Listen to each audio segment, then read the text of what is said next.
Hello guys, welcome back to my channel.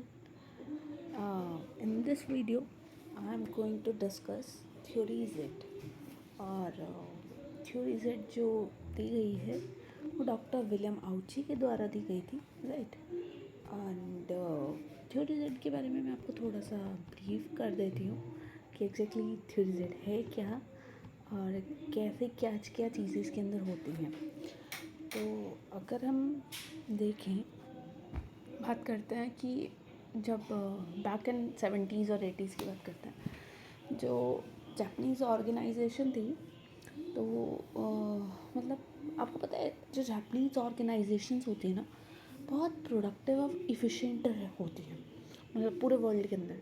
मतलब वो सबसे ज़्यादा काम के मामले में, रिलेशन बनाने के मामले में प्रोडक्टिविटी बहुत आगे होता है, ठीक है। तो they were making significant in road in North America और यूरोपियन मार्केट में अपना नाम काफ़ी अच्छा उन्होंने फैलाया हुआ था अगर देखा जाए तो। जो उनकी the secret to their success was an necessary what they are producing. ये नहीं था कि वो क्या प्रोड्यूस कर रहे हैं, rather some argued it was how they are managing people. उसमें सिंपली ये था कि वो लोगों को कैसे मैनेज करते हैं, राइट। तो जो जैपनीज़ एम्प्लॉयज़ होते हैं वो बहुत ज़्यादा एंगेज्ड होते हैं, एम्पावर्ड होते हैं और साथ में हाईली प्रोडक्टिव भी होते हैं, ठीक है। जिसकी हेल्प से जो कंपनी है वो अच्छे से अच्छा प्रॉफिट अर्न करती है, सब कुछ बहुत अच्छा होता है। वहाँ पर जल्दी से कोई एम्प्लॉय जॉब छोड़ कर नहीं जाता, राइट। एंड मैनेजमेंट के जो प्रोफेसर हैं विलियम आउची, इन्होंने argued that western organization could learn from their Japanese counterparts. मतलब इन्होंने जो भी था ना, कहाँ से सीखा था, जापानीज़, ठीक है। एंड इन्होंने क्रिएट की थी एक थ्योरी जेड जो कि मॉडल है। ये कहते हैं ये एक बेस्ट ईस्टर्न और वेस्टर्न मैनेजमेंट प्रैक्टिसेस का ना ब्लेंड है, मतलब मिक्सचर है, राइट। तो इस वीडियो में मैं आपको थ्योरी जेड के बारे में ही बताऊंगी। तो जैसा कि आप जानते हैं कि जो थ्योरी जेड है ये एक ऐसी अप्रोच है जिसके अंदर कॉम्बिनेशन है अमेरिकन और जापानीज़ मैनेजमेंट फ़िलासफ़ीज़ का, राइट।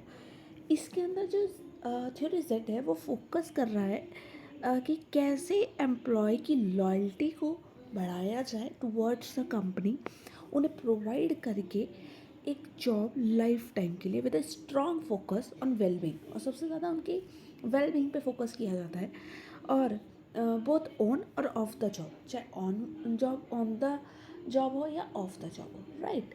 तो आपको जैसे मतलब जैसे फर्स्ट टाइम जो थ्योरी जेड थी वो डेवलप की थी हमारे अब्राहम मैस्लो ने, अपनी मतलब बताया था उन्होंने अपने पेपर में, ठीक है। तो थ्योरी जेड के बारे में जो कि पब्लिश हुआ था 1969 में, एक जर्नल था ट्रांसपर्सनल साइकोलॉजी के ऊपर, राइट, उसमें उन्होंने पब्लिश किया था। सेकेंडली जो इस थ्योरी को किसी और ने भी डेवलप किया, 3D थ्योरी कहा जाता है, which was developed by W.J. रेडन। उन्होंने अपनी मैनेजरियल एक बुक है मैनेजरियल इफेक्टिवनेस के बारे में, जो कि 1970 में आई थी। और थर्ड टाइम विलियम आउची ने इस थ्योरी को डेवलप किया था जापानीज़ मैनेजमेंट स्टाइल में, जो कि उन्होंने अपनी बुक में दिया था इस बारे में, थ्योरी जेड, राइट।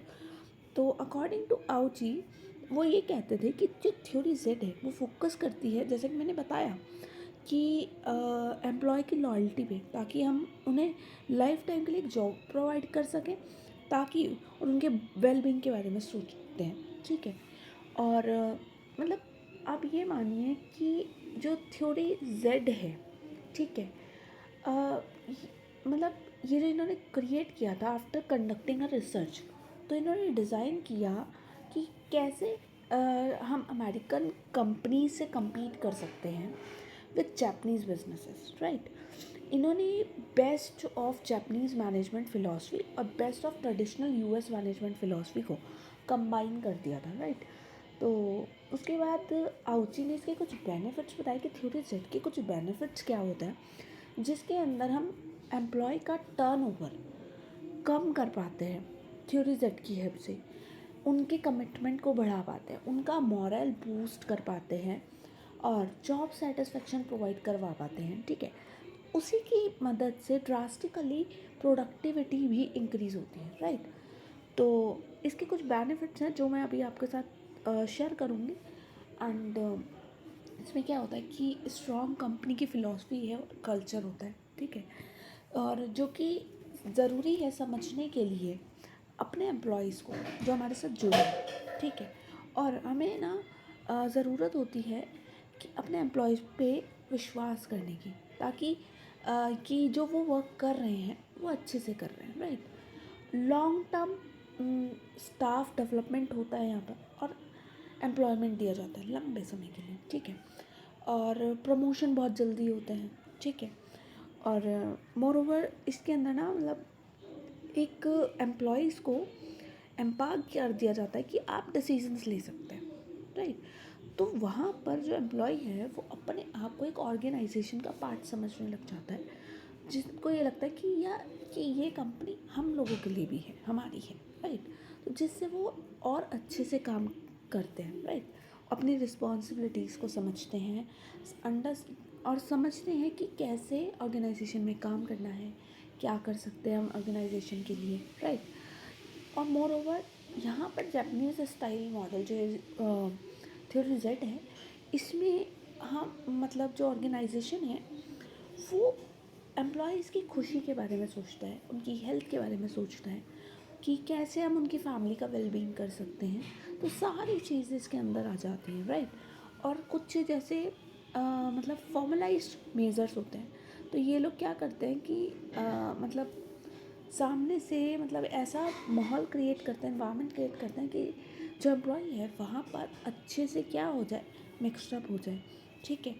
और अपनी मतलब बेस्ट ऑफ देयर कैपेबिलिटी के साथ वो कंट्रीब्यूशन करता है, उसी को देखते हुए कि अगर ऑर्गेनाइजेशन मेरे साथ अगर इतने अच्छे से बिहेव कर रही है या मेरे को इतना सब कुछ प्रोवाइड कर रही है, तो वो भी ऑर्गेनाइजेशन को अपना मान के काम करता है, ठीक है। क्योंकि उसे पता है, क्योंकि वहाँ पर उसे क्या मिल रहा है, एक सिक्योरिटी मिल रही है, राइट।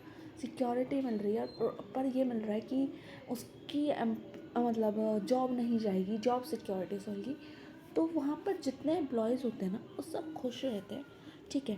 वहाँ पर एब्सेंटीज़ और एम्प्लॉय टर्नओवर रेशियो बहुत कम होता है इन थ्योरी सेट, क्योंकि वहाँ पर एक ट्रस्ट होता है, ठीक है। सब मिलजुल के काम करते हैं, ठीक है। मोटिवेशन लेवल अच्छा होता है, तो ये सारी चीज़ें देखी जाती हैं, राइट। कहने का मतलब ये है कि यहाँ पर वर्क और लाइफ दोनों बैलेंस्ड रहती हैं, राइट। तो ये जो थ्योरी है, थ्योरी एक्स और थ्योरी वाई से बहुत बेस्ट होती है, राइट। तो ये वाली थ्योरी जो मैंने आपको समझाई है, आई होप ये आपको समझ में आई होगी। एंड आज की वीडियो में बस इतना ही। मिलते हैं कल नेक्स्ट टॉपिक के साथ, तब तक के लिए bye, take care, have a nice day, stay tune.